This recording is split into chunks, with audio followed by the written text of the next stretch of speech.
الحمد لله رب العالمين والعاقبة للمتقين والهادي إلى صراط مستقيم. أشهد أن لا إله إلا الله وحده لا شريك له وأشهد أن محمدًا عبده ورسوله. اللهم صل على سيدنا محمد وعلى آله وصحبه وسلم. أما بعد. اللهم لك الحمد وإليك المستكى وأنت المستعان ولا حول ولا قوة إلا بالله العلي العظيم.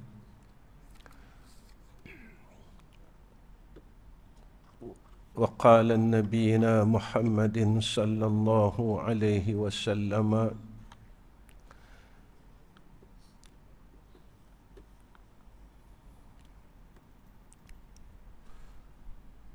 حصلتان لا شيء أفضل منهما الإيمان بالله والنفع للمسلمين.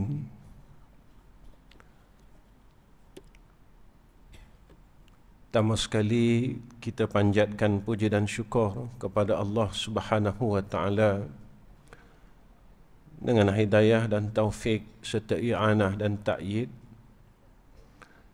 kerana Allah memilih kita untuk berbuat kebaikan.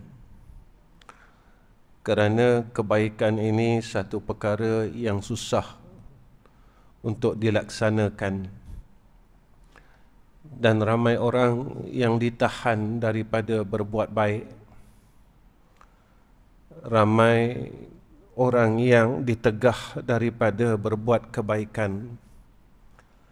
Kadangkala walaupun ia berada di tempat yang baik, dia tidak mampu untuk berbuat baik. Walaupun ia berada di sekitar kebaikan, tetapi ia tidak mampu berbuat kebaikan. Walaupun ia telah melihat kebaikan, dia tidak mampu untuk mencontohi kebaikan. Sebab itulah kebaikan ini satu perkara yang dilihat terlalu mudah, tetapi untuk melaksanakan kebaikan itu terlalu susah. Didengarkan kebaikan ini terlalu mudah, tetapi untuk mengamalkan kebaikan itu terlalu susah. Sebab itu, apabila sampai sahaja pada bulan ini, iaitu bulan Muharram, kita akan mendengar akan segala kisah hijrah. Betapa susahnya Sayyidina Rasul dan orang Islam pada ketika itu untuk memperolehi kebaikan dan amal saleh. Kita alhamdulillah bersyukur kepada Allah kerana Allah memilih kita untuk berbuat kebaikan ini tanpa kita melalui sesuatu halangan yang terlalu sukar. Kita bersyukur. Mudah-mudahan perkara yang Allah telah kurniakan kepada kita ini tidak diambil oleh Allah.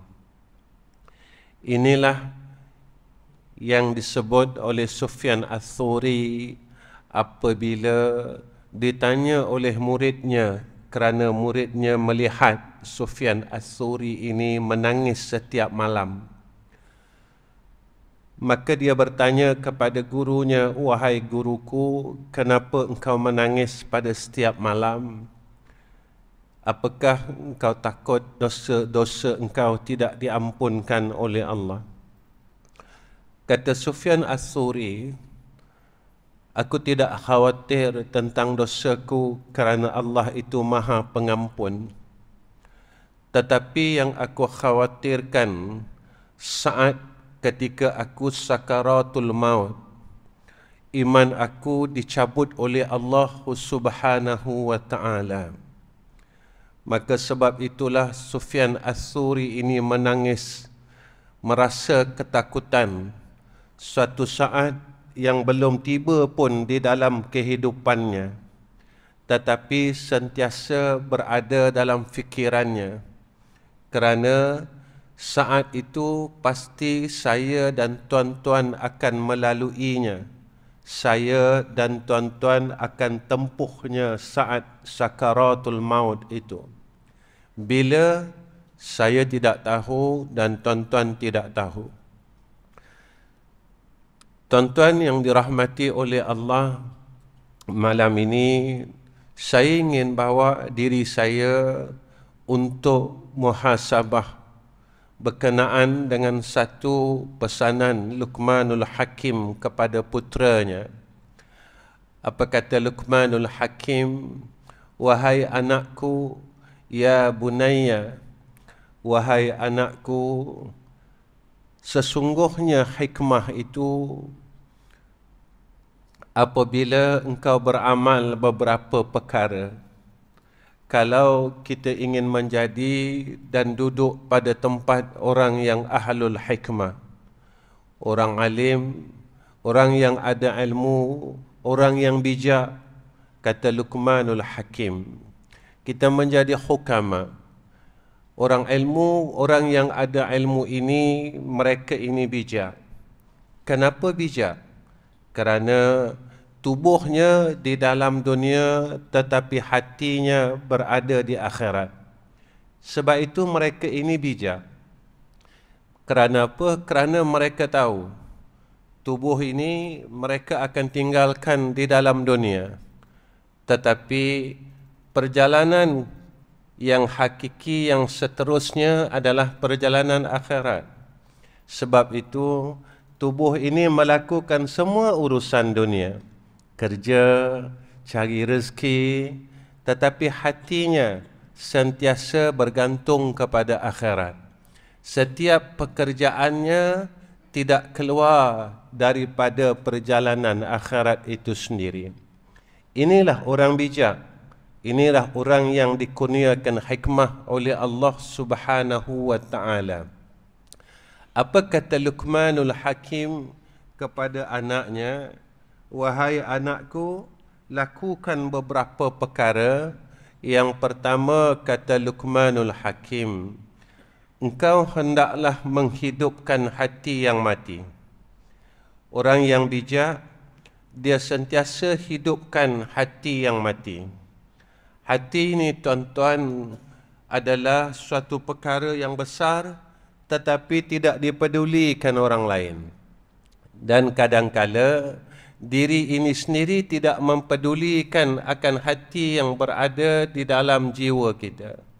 Kita biarkan hati ini. Wajah kita kotor, kita bersihkan. Tetapi wajah hati ini kotor, kita tidak peduli. Badan yang tidak ada pakaian kita biarkan, tetapi hati yang bertelanjang kita biarkan. Kalau badan kita tidak ada baju, pakaian, kita akan cepat-cepat mencari pakaian, tetapi hati kita yang telah lama bertelanjang. Sebab itu di antara pakaian roh itu disebutkan kepada kita adalah haya, malu kepada Allah Subhanahu wa Ta'ala. Mana perasaan malu yang ada pada kita? Apakah kita orang yang tidak ada perasaan malu? Umur Allah bagi, rezeki Allah bagi, makan minum Allah bagi, sihat Allah bagi, tapi kita masih lagi buat jahat kepada Allah Subhanahu wa Ta'ala. Kita masih lagi tak tahu nak membalas budi baik Allah Subhanahu wa Ta'ala. Tiap-tiap hari kita minta panjang umur kita. Kita takut umur kita pendek. Tiap-tiap hari kita minta sihat tubuh badan kita kerana kita takut sakit. Tapi apa yang kita buat dengan sihat? Hatta kita nak semayang sunat 2 rakaat pun kita tak mampu. Apa yang kita nak buat dengan hidup ni? Kalau setiap hari kita meminta panjang umur, tetapi umur yang panjang ini kita tak mampu sujud kepada Allah Subhanahu wa ta'ala. Apakah hidup ini hanya makan, minum, tidur, berjalan? Begitu mudahlah jalan untuk masuk syurga Allah. Kerana syurga Allah ini terlalu hebat. Sebab itu, kita kena berusaha menghidupkan hati kita. Dalam kitab Hikam Ibnu Athaillah Iskandariyah menyatakan bahawasanya hati ini mempunyai cahaya yang terang, tetapi ia ditutupi dengan satu penutup yang dinamakan penutup dunia. Sebab itu kita ini bukan tidak ada cahaya, tetapi cahaya itu tak keluar daripada hati kita. Hati kita ini terang sebenarnya, tetapi ditutup dengan penutup yang menjadi kegelapan sehingga tak keluar dari tangan kita, mata kita, kaki kita dan sebagainya. Apakah akibat bila hati ini mati? Bila hati ini mati, dia akan jadi keras, tuan-tuan. Kenapa hati ini jadi keras? Sebab kata Nabi SAW, hati yang keras ini berpunca daripada dosa yang terlalu banyak. Bila dosa ni banyak, hati ni mula mengeras, tuan-tuan. Apa akibat bila hati ni mula mengeras? Maka kita takkan menerima akan peringatan daripada Allah Subhanahu wa ta'ala. Datanglah peringatan apa pun, kita akan rasa sombong dengan Allah. Aku tahu, aku dah dengar dah, aku tahu cerita ni. Tetapi kita hanya tahu cerita, tetapi kita tidak mampu berbuat apa-apa dengan cerita tu. Kita tahu kisah itu, tapi kita tak mampu berbuat apa-apa dengan kisah itu. Kita tahu kalau kita berbuat demikian, jadinya demikian. Tapi kita tak mampu nak buat apa-apa dengan cerita itu. Kita dengar kisah itu bertahun-tahun. Kisah Ma'al Hijrah bertahun-tahun. Tapi kita tak dapat apa-apa dengan kisah Ma'al Hijrah ini. Kita tetap jadi seperti mana biasa. Kalau kita jahat, tetap jahat. Kalau kita sombong, tetap sombong. Kalau kita bakhil, tetap bakhil. Kalau kita ujub, tetap ujub. Kalau kita riak, tetap riak. Kalau kita mengumpat, tetap mengumpat. Kalau kita dengki, tetap dengki. Kalau kita malas semayang sunat, tetap malas semayang sunat. Walaupun kita dengar pada bulan ini cerita Ma'al Hijrah berpuluh-puluh kali, dia cuma jadi kisah. Dia cuma jadi cerita, tetapi tidak memberikan apa-apa manfaat di dalam hidup kita. Maka sia-sialah segala apa yang kita dengar daripada mulut-mulut insan-insan ini. Apabila hati ini mula keras, dia mula hilang dan diangkat malu daripada dirinya. Dia mula tidak tahu bersyukur kepada Allah Subhanahu wa ta'ala. Maka apabila hati ini keras, tuan-tuan, maka terhalang akan segala ilmu yang masuk ke dalam dirinya. Apa yang dia dengar, khutbah yang dia dengar setiap hari. Walaupun, tuan-tuan, kalau kita kalikan akan peringatan takwa dalam hidup kita, berapa ratus kalikah kita mendengar peringatan itu? Setiap hari Jumaat, usikum wa iyaya bittaqwallah faqad fazal muttaqun. Apakah wasiat yang dilontarkan oleh seorang khatib itu memberi peringatan dan kesan yang besar di dalam hidup kita? Setiap minggu, tuan-tuan, usikum wa iyaya bittaqwallah. Takutlah kepada Allah, takutlah kepada Allah, takutlah kepada Allah. apakah wasiat itu memberikan kesan yang besar di dalam hidup kita, ataupun kita menganggap itu adalah khutbah, itu adalah rukun khutbah sahaja, tidak menjadi seruan kepada kita, yang mana wasiat takwa ini adalah wasiat daripada Allah yang tidak boleh kita ambil ringan dan tidak boleh kita tidak mengambil peduli. Sebab itu apabila hati kita ini mula hidup, masa itulah hati kita akan dikurniakan oleh Allah. Hati yang hidup inilah hati yang akan dikurniakan oleh Allah lutfu, kelembutan.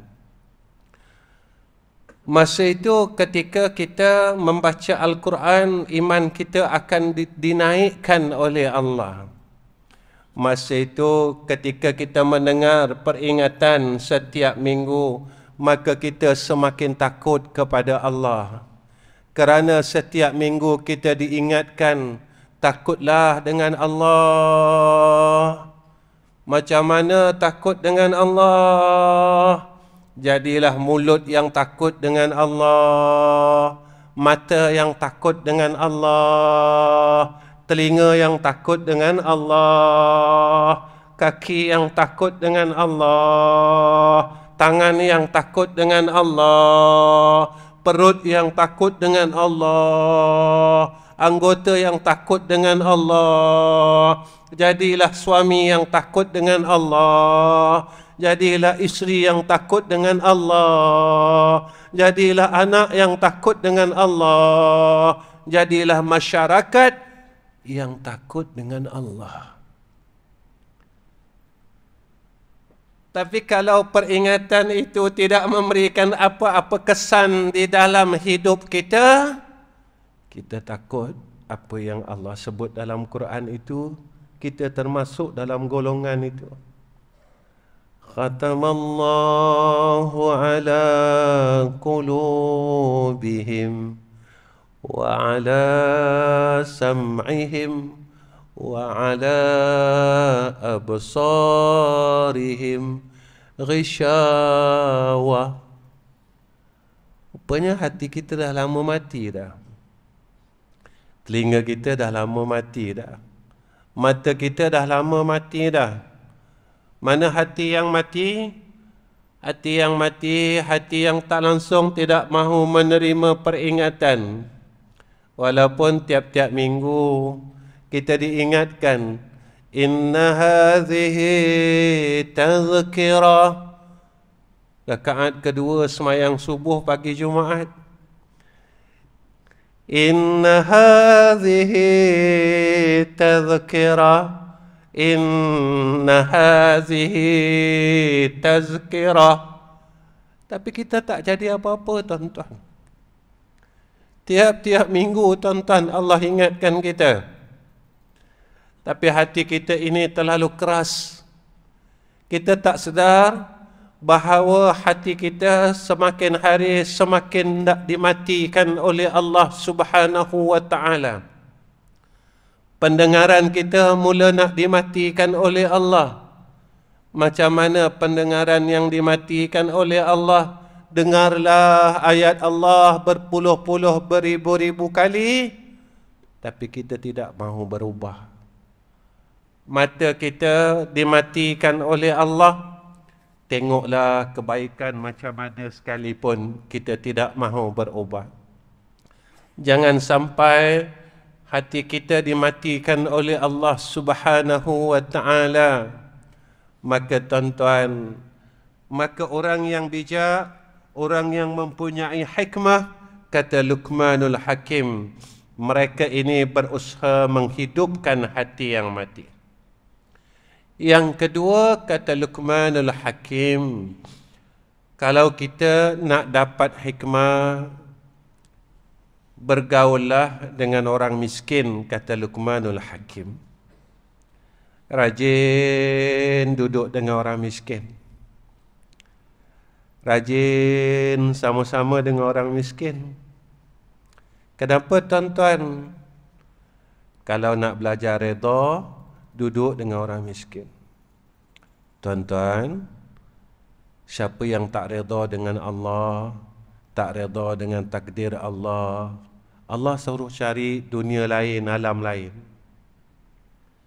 Kalau engkau tak redha dengan segala takdir aku, carilah alam lain, carilah dunia lain, kau carilah Tuhan lain.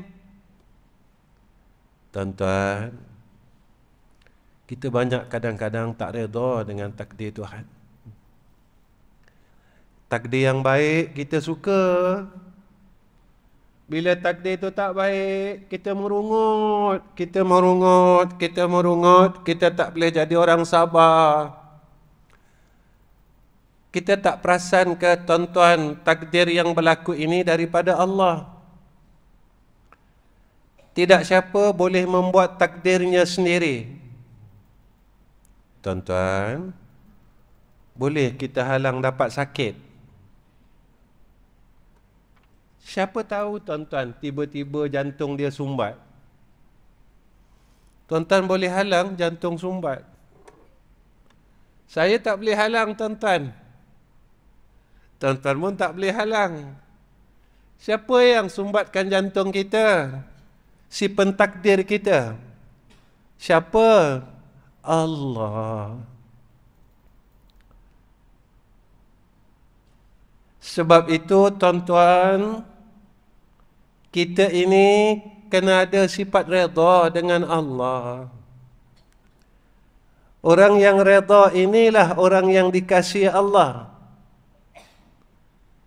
Siapa yang boleh mendapat redha ini? Orang yang sentiasa takut kepada Allah. Radiyallahu anhum wa radu anhu, zalika liman khasyiya rabbah. Kenapa orang ni takut? Kalau aku tak redha nanti Allah marah.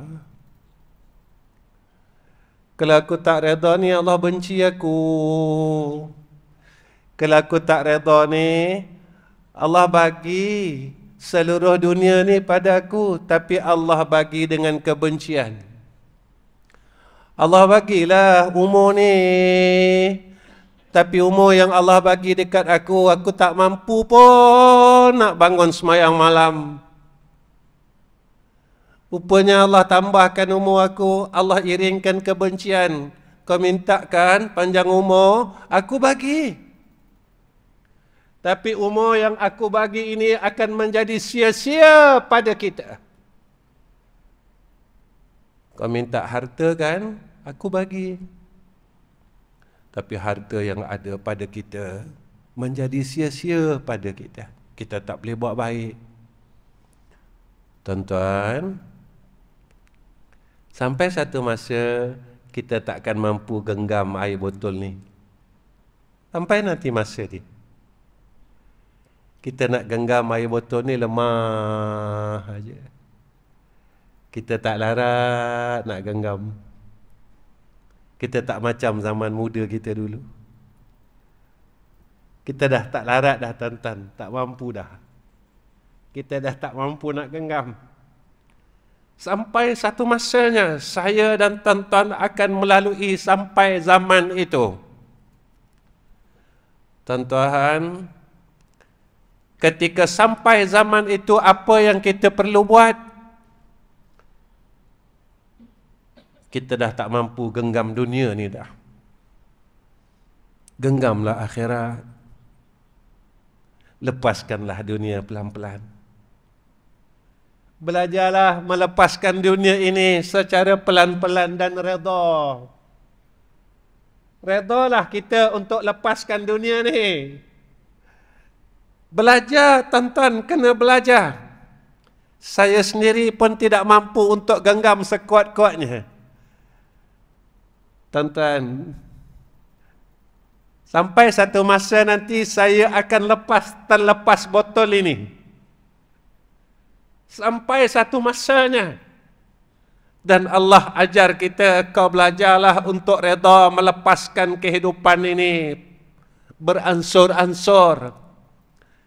Kerana akan sampai satu masa engkau sendiri tidak mahu mampu menggenggam apa pun yang ada di sisi engkau. Belajar. Kalau kita ingin jadi orang yang ahlul hikmah, bergaullah dengan orang miskin. Selalu duduk dengan orang miskin. Berada di kalangan orang miskin. Tuan-tuan, belajar daripada mereka. Mereka rasa cukup dengan Allah. Makan apa pun cukup. Makan dengan telur pun mereka syukur. Kadang-kala kita merungut, tuan-tuan, lauk yang tak berapa sedap, kita merungut, kita memprotes. Walhal, tuan-tuan, rezeki yang telah ada di hadapan kita, itulah rezeki yang telah ditakdirkan oleh Allah. Ketiga, apa kata Luqmanul Hakim? Engkau hendaklah menghormati orang yang disia-siakan. Siapa orang yang disia-siakan, tuan-tuan? Satu, orang tua yang telah uzur.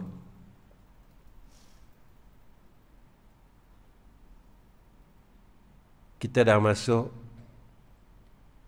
fasa disia-siakan, tuan-tuan.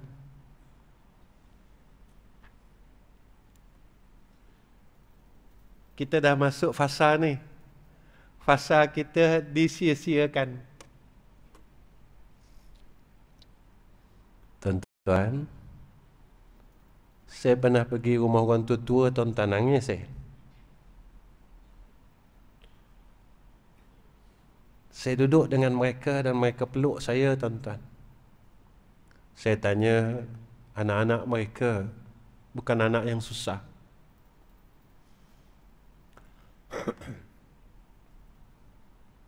Mereka pegang tangan saya dan mereka mengadu kepada saya. Inilah nasib kami, Ustaz. Kami macam kain buruk. Waktu kami kuat dulu, kami mampu jaga cucu kami. Kami dijaga, Ustaz. Sekarang kami tak mampu dah, Ustaz. Kami dah uzur. Anak-anak kami buang kami, Ustaz. Kami nak genggam barang pun dah tak boleh, Ustaz. Kami dah tak dipedulikan. Tuan-tuan, kan doa kita kepada Allah. Rabbana faghfir lana zunubana waliwalidina warhamhuma kama Rabbayana saghira. Ampunkanlah dosa mak ayah kami, ya Allah. Kasihankanlah mak ayah kami, ya Allah. Macam mana dikesiankan kami waktu kami kecil dulu. Kami jalan-jalan, kami jatuh, dia kejar, ya Allah. Dia bangunkan kami, dia tiupkan luka kami. Dia tanya kami, sakit tak? Sakit tak? Tapi tatkala kita berada di fasa disia-siakan, tuan-tuan, takutlah ketika kita terpaksa melalui zaman disia-siakan itu. Ketika kita menemui orang yang disia-siakan, tuan-tuan, hampirlah kepada mereka dan hormati mereka dan muliakan mereka. Tuan-tuan, saya teringat pada awal tahun 90-an di Kuala Lumpur ni ada satu lorong yang semua orang takut nak pergi, kecuali orang pergi tu nak buat maksiat, iaitu lorong Haji Taib, tuan-tuan. Tahun 90-an saya bawa radio. Ingat lagi, radio tu Hitachi ke Bropang, saya ingat lagi. Saya buat satu mic FM. Mic FM. Masa tu radio ni kita boleh guna mic FM kan tuan-tuan. Orang lama-lama dia ingat balik mic FM ni tadi untuk radio. Jadi saya dalam pukul 10 saya buka radio ni tuan-tuan, mic FM. Saya bercakap di sana. Saya kata saya bagi tazkirah di lorong-lorong itu tuan-tuan. Awalnya tak ada orang pun. Saya cakap seorang-seorang macam orang gila. Hampir 10 minit, seorang datang. Seolah-olah saya dikerumuni hampir dekat 50 orang tuan-tuan. Saya cerita tentang azab Allah. Saya cerita tentang syurga Allah. Saya kata syurga ini Allah buka seluas-luasnya untuk hamba-Nya yang mahu kembali kepada Allah. Walaupun dosa kita seluas lautan, dosa kita sebesar gunung, kalau kita datang kepada Allah Subhanahu wa ta'ala, la ubali, Allah tidak peduli. Rahmat Allah luas. Mohonlah keampunan kepada Allah. Tuan-tuan, habis saja saya bercakap, mereka datang jumpa saya. Masa tu mereka panggil saya abang. Abang, dia kata, boleh tak abang buat tiap-tiap bulan, kami nak dengar. Ada satu hamba Allah ini tuan-tuan, dia cakap dengan saya apa? Saya daripada kecil bang, saya tak pernah dengar cerita ni. Saya tak pernah diingatkan cerita ini. Abang boleh tak doakan saya agar saya keluar daripada kancah ini, saya keluar daripada tempat ini, dan untuk menjadi seorang perempuan yang baik. Tapi setelah saya keluar besok, dia kata saya tak tahu siapakah laki-laki yang akan menerima saya bang. Saya cakap dengan dia, percayalah, jika tidak ada satu makhluk pun di dunia ini yang akan menerima kakak. Tetapi ingat, Allah sentiasa menerima hamba-Nya yang mahu kembali kepadanya. Percayalah dengan janji ini. Percayalah, walaupun seluruh makhluk di dunia ini meninggalkan kita, tetapi tidak sekali-kali Allah Subhanahu wa ta'ala akan meninggalkan kita. Itulah pengalaman dakwah saya tuan-tuan. Sebab itu, orang yang disia-siakan, orang yang tidak dipedulikan, kita hormati mereka tuan-tuan. Kalau jumpa tuan-tuan, tolonglah, peluklah mereka ini. Saya jumpa seorang anak yang mengadu kepada saya sewaktu musafir perjalanan dakwah saya tuan-tuan. Berlari-lari seorang pemuda datang bertemu dengan saya. Dia kata, Ustaz, boleh tak saya peluk Ustaz? Saya kata, silalah. Tubuh saya ini untuk semua orang. Tubuh badan saya ini untuk umat Muhammad sallallahu alaihi wasallam. Tatkala ia memeluk saya tuan-tuan, saya bertanya kepada dia, kenapakah wahai pemuda kamu ingin memeluk tubuh ini? Apa katanya? Ustaz, ketika saya memeluk tubuh Ustaz, saya merasakan Ustaz adalah ayah saya. Kerana saya dibuang oleh ibu dan ayah saya serta keluarga saya. Maka saya berkata kepada pemuda ini, wahai anakku, dengarlah akan pesanan dan wasiat sebagai seorang ayahmu ini. Jika seluruh keluargamu meninggalkan engkau dan membenci engkau, ingatlah, Allah sentiasa membuka ruang dan peluang untuk menyayangi engkau. Ingatlah pesanan ini, kerana kalian tidak akan menemui insan ini lagi pada waktu akan datang.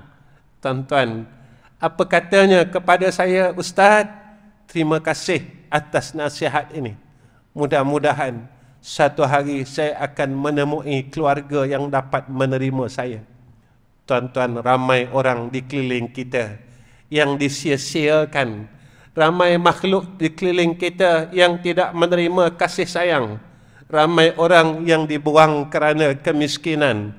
Ramai orang dibuang kerana tidak ada pelajaran. Ramai orang yang disisihkan kerana dunia tidak ada pada mereka. Lalu mereka ini dihalau dan disisih daripada keluarga. Ramai anak yang dibuang daripada ibu dan ayahnya kerana mereka ini miskin dan melarat. Ramai anak yang dibiarkan kerana mereka tidak ada sijil dan pelajaran.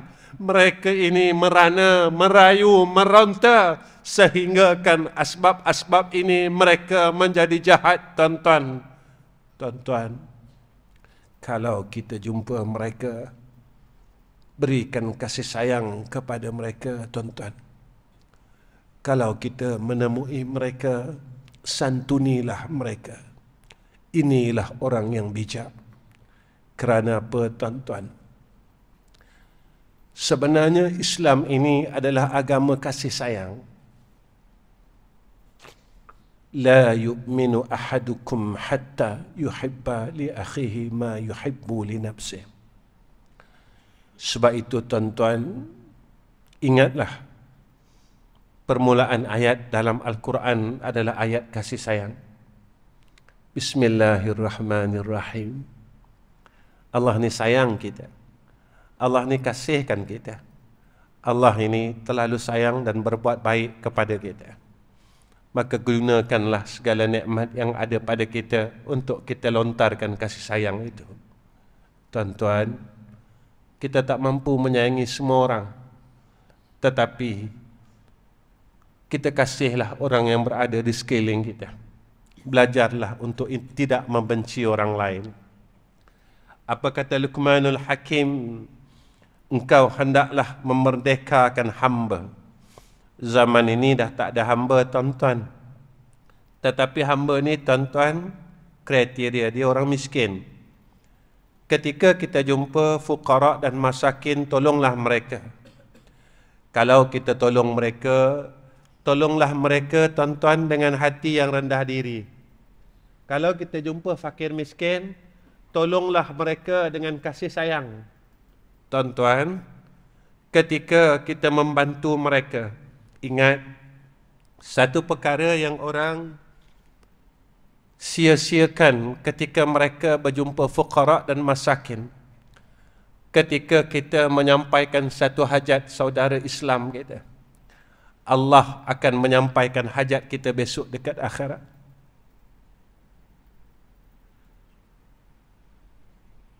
Tuan-tuan, kalau kita hati keras, lembutkan dengan fuqara dan masakin. Kalau hati kita ini tak ada malu, malukan hati kita, raihkan hati kita dengan fuqara dan masakin. Belajar untuk dapat sifat malu dengan kita memuliakan fuqara dan masakin. Tak banyak pun, tuan-tuan, bukan perlu kita beri kepada mereka 1,000 pun. 10 ringgit pun mereka telah syukur kepada Allah Subhanahu wa ta'ala. Ketika itu mereka sangat memerlukan. Sekarang kita senang. Kita tak tahu siapa yang susah. Ketika kita menemui orang susah, tuan-tuan, jangan kita biarkan peluang ini. Itulah sebenarnya jalan kita untuk masuk syurga. Kerana peluang itu telah ditakdirkan oleh Allah Subhanahu wa ta'ala. Kenapa orang miskin ini datang jumpa kita? Itulah takdir Allah. Sebenarnya, kalau kita tengok dan kita lihat dengan mata hati kita, Allah nak suruh aku masuk syurga dengan jalan ni rupanya. Allah datangkan kepada aku seorang fuqara dan masakin. Maka Allah nak jadikan peluang ini untuk aku.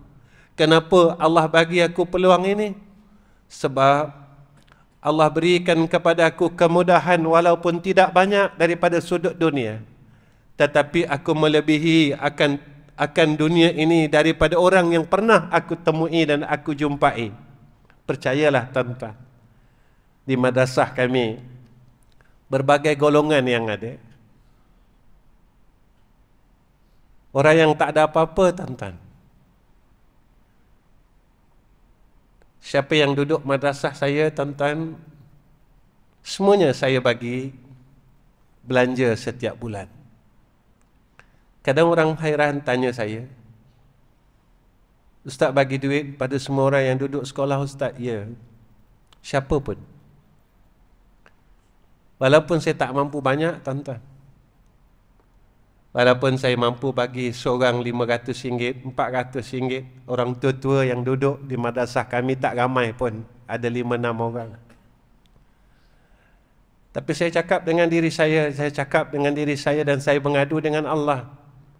Ya Allah, terima kasih kerana Kau datangkan mereka-mereka ini kepada tempatku dan kepada aku.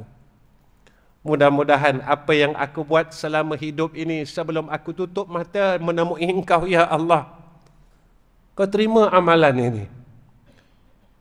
Mudah-mudahan Allah menerima amalan ini. Allah terima amal salah kita. Kerana kita adalah makhluk yang telah mempersiakan hidup kita, tuan-tuan, dalam kehidupan yang lepas. Sebab itu, apabila kita ini, tuan-tuan, memuliakan fuqara dan masakin, ingatlah bahawa hidup kita dalam rahmat. Kalau kita sakit, Allah tidak akan kurniakan kepada kita kesakitan yang dahsyat. Perasan tak, tuan-tuan, masa kalau kita sakit, apa yang terlintas dalam akal fikiran kita? Kita rasa nak mati kan, tuan-tuan? Kita rasa takut aja. Masa kita sakit tu kan, kita rasa takut kan? Ya, aku mati ni. Aku nak mati ni. Aku nak mati ni. Tuan-tuan, macam mana kalau betul-betul sakaratul maut? Betapa takutnya waktu tu.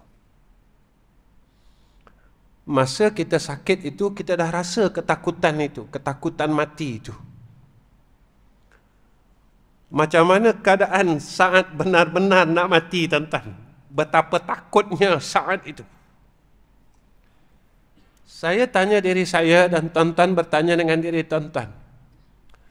Masa kita sakit, kita dah rasa dah takut mati itu, tuan-tuan.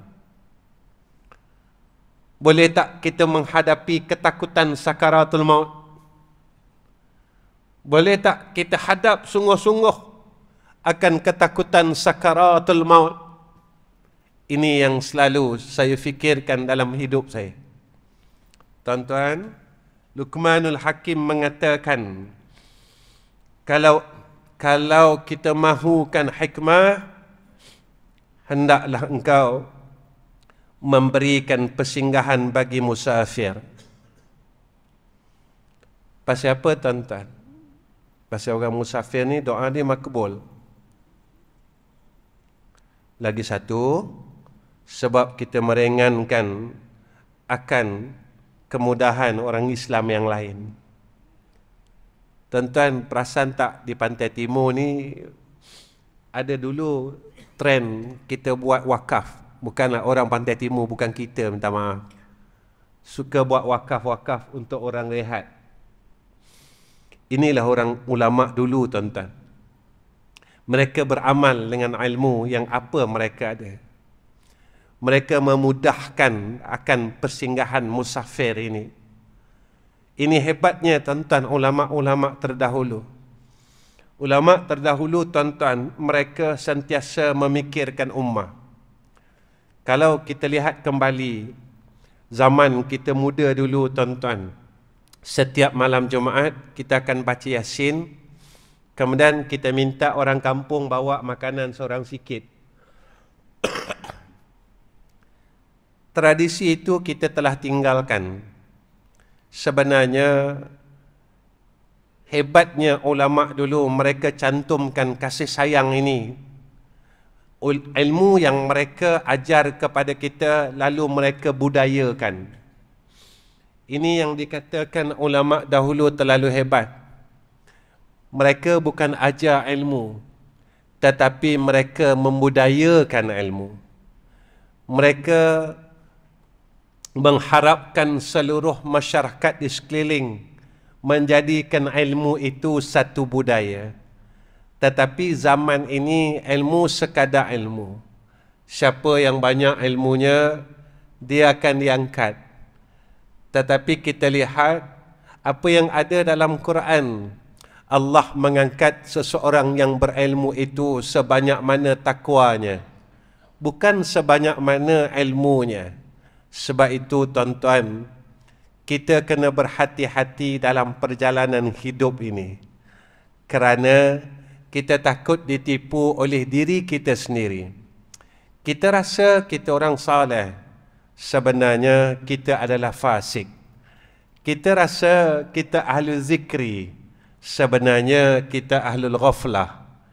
Kita rasa kita orang yang pandai, tetapi kita adalah orang yang bodoh.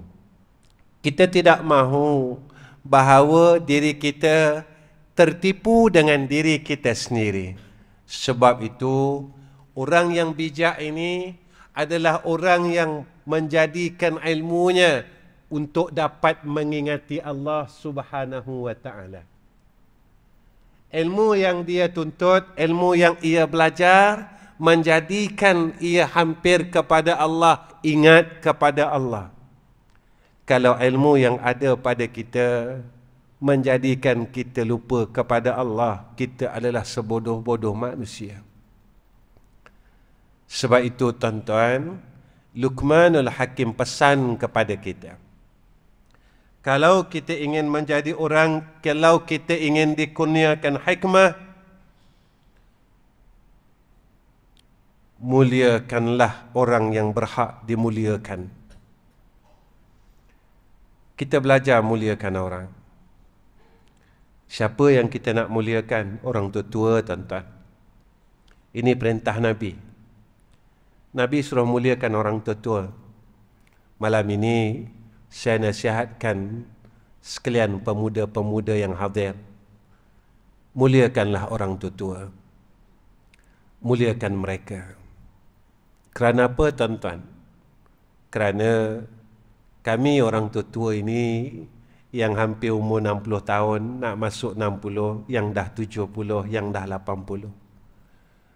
Kami tidak mahukan harta kalian. Kami tak mahukan pujian kalian. Kami hanya mahukan penghormatan kalian. Kami hanya mahu dihargai sedikit saja apa yang telah kami buat dalam hidup ini. Begitulah seorang ayah. Seorang ayah yang telah bentukul umus, berusaha keras untuk membesarkan anaknya. Dia hanya meminta sedikit penghargaan daripada anaknya. Dia tak mau pun duit dari anak-anak dia. Dia tak mau pun pujian daripada anak-anak dia. Cukuplah kalau engkau menghormati ayah kamu. Cukuplah jika kamu menghargai akan ayah kamu. Ayah yang pernah berlapar untuk anak-anaknya. Tuan-tuan, saya rasa tuan-tuan pernah melaluinya. Ketika kita melihat anak-anak kita sangat berahi, sangat suka dengan makanan yang ada di atas meja ini. Makanan yang ada itu, tuan-tuan, lauk itu tidak cukup pun. Kita sebagai seorang ayah beralah dulu, tuan-tuan. Kita tipu diri kita. Kita tipu anak-anak kita. Kita cakap dengan isteri kita. Tatkala isteri kita tanya kepada kita, abang, kenapa abang tak nak tambah?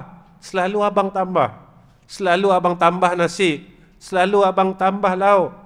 Kita tipu isteri kita, yang kita tak akan boleh tipu isteri kita yang telah bersama dengan kita 35 tahun. Kita kata apa dengan isteri kita? Abang dah kenyang.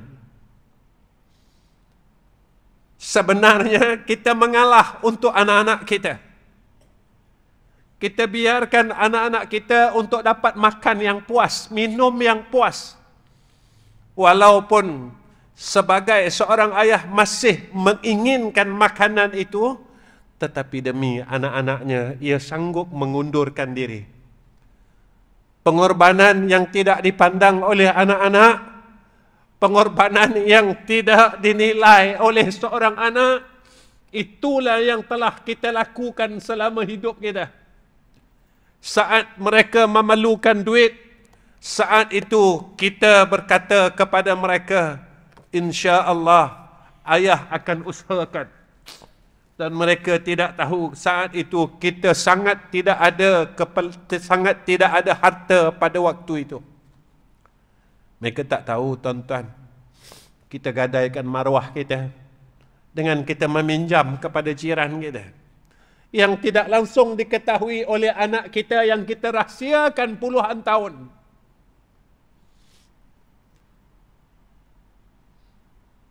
Tuan-tuan, itulah ayah.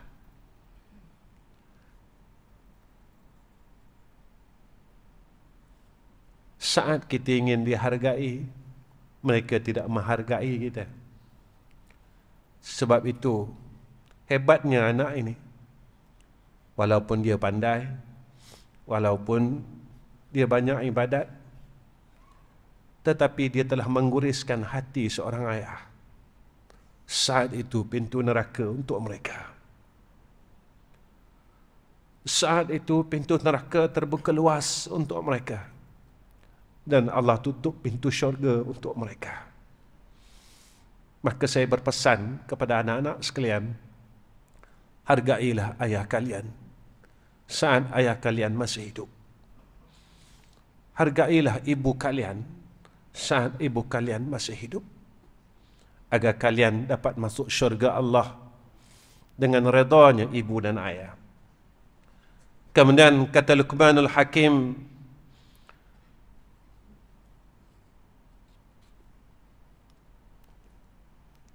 janganlah engkau mempersekutukan Allah Subhanahu wa ta'ala.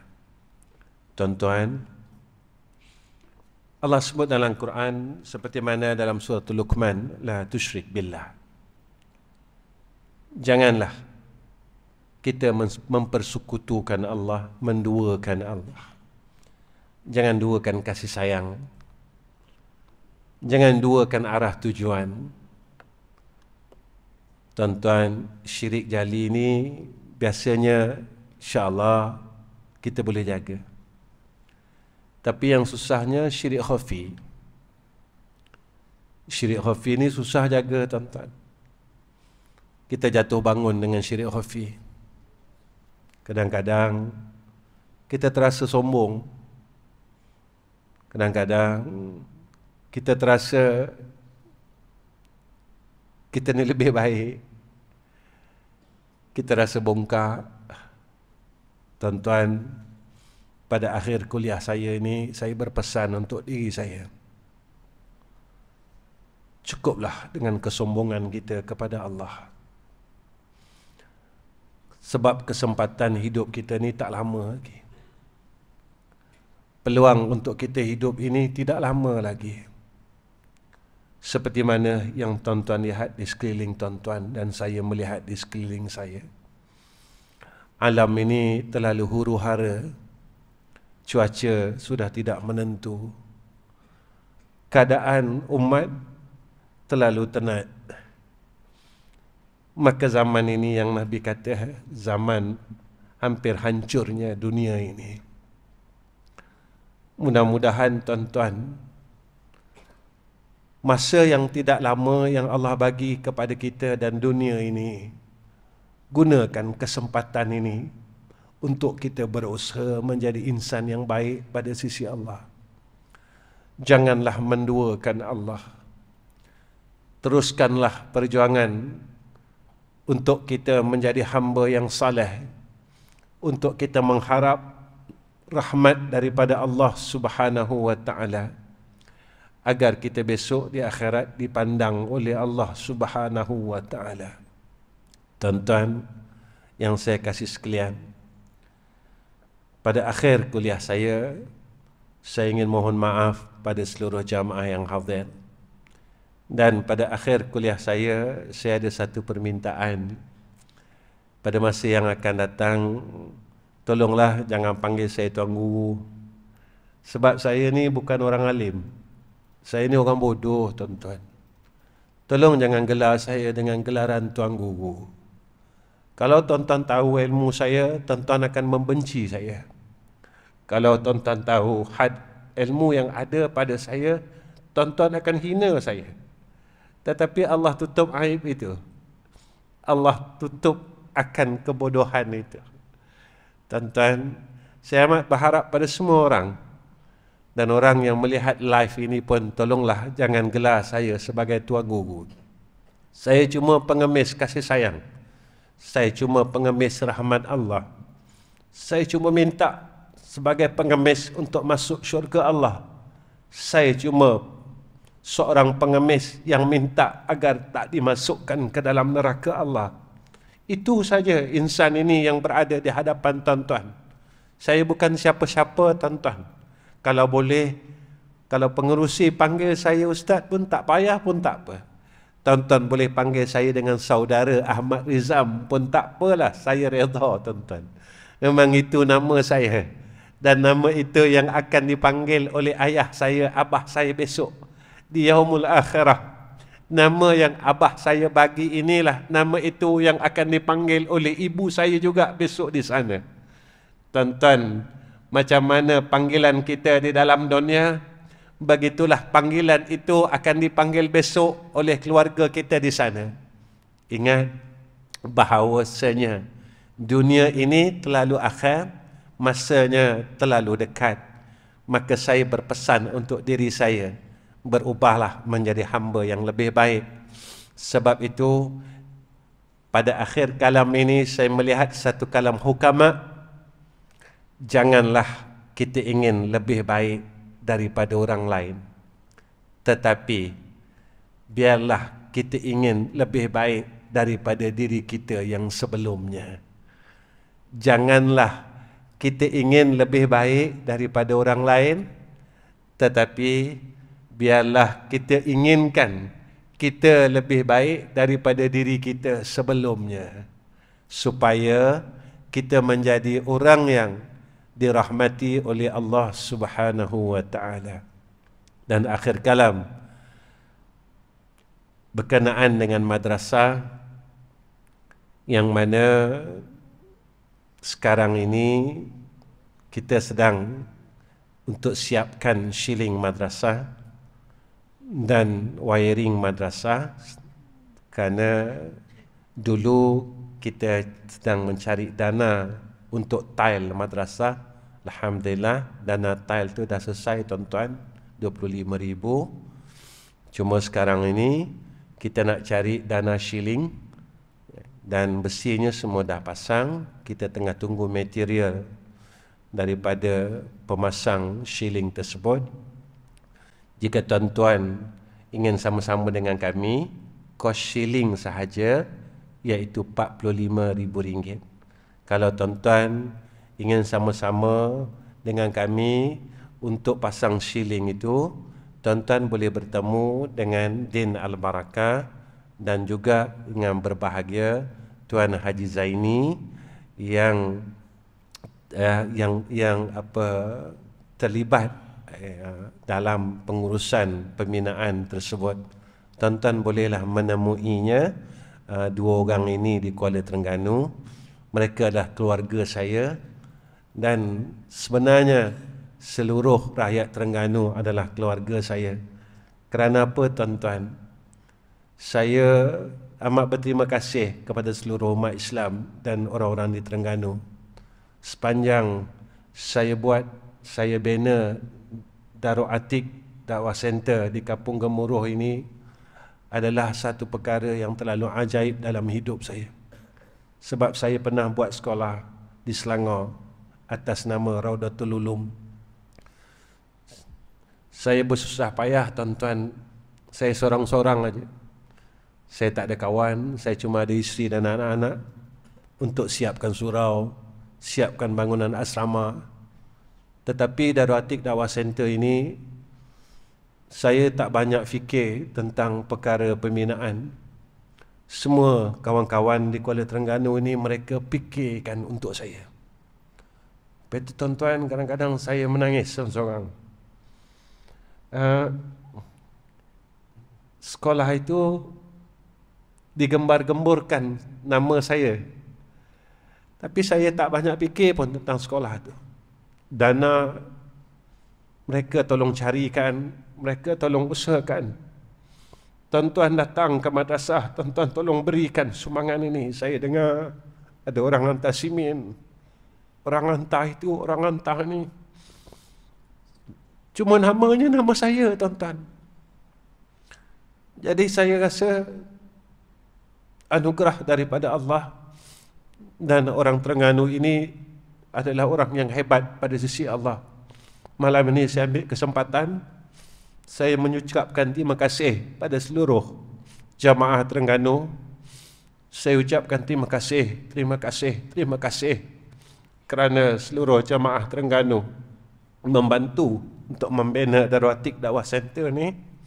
Mudah-mudahan, kalaulah ini doa saya, kalaulah tuan-tuan saya ini dapat masuk syurga Allah, saya akan sebut nama tuan-tuan besok di hadapan Allah Subhanahu wa ta'ala. Di hadapan Allah, untuk saya dapat tarik tuan-tuan untuk masuk syurga Allah Subhanahu wa ta'ala. Tetapi saya berharap kepada tuan-tuan, kalaulah tuan-tuan jumpa saya besok di dalam neraka Allah, tolonglah sebut nama saya dan panggil nama saya, dan sebut nama saya di hadapan Allah Rabbul Izzah. Ya Allah, tolonglah engkau keluarkan orang ini yang dalam hidupnya petah bercakap, manis mulutnya. Tolonglah kerana kami pernah mengenalinya, dia pernah juga berbuat sedikit kebaikan yang tidak ada pun pada sisi engkau. Jika kebaikan itu engkau pandang, keluarkanlah daripada neraka engkau, ya Allah. Tuan-tuan janji dengan saya, ya. Tolong tuan-tuan, janji dengan saya, jika tuan-tuan nampak saya di dalam neraka Allah, tolonglah tuan-tuan berdoa dan meminta Allah keluarkan saya daripada neraka Allah. Wa akhirul kalam. Wassalamualaikum warahmatullahi wabarakatuh.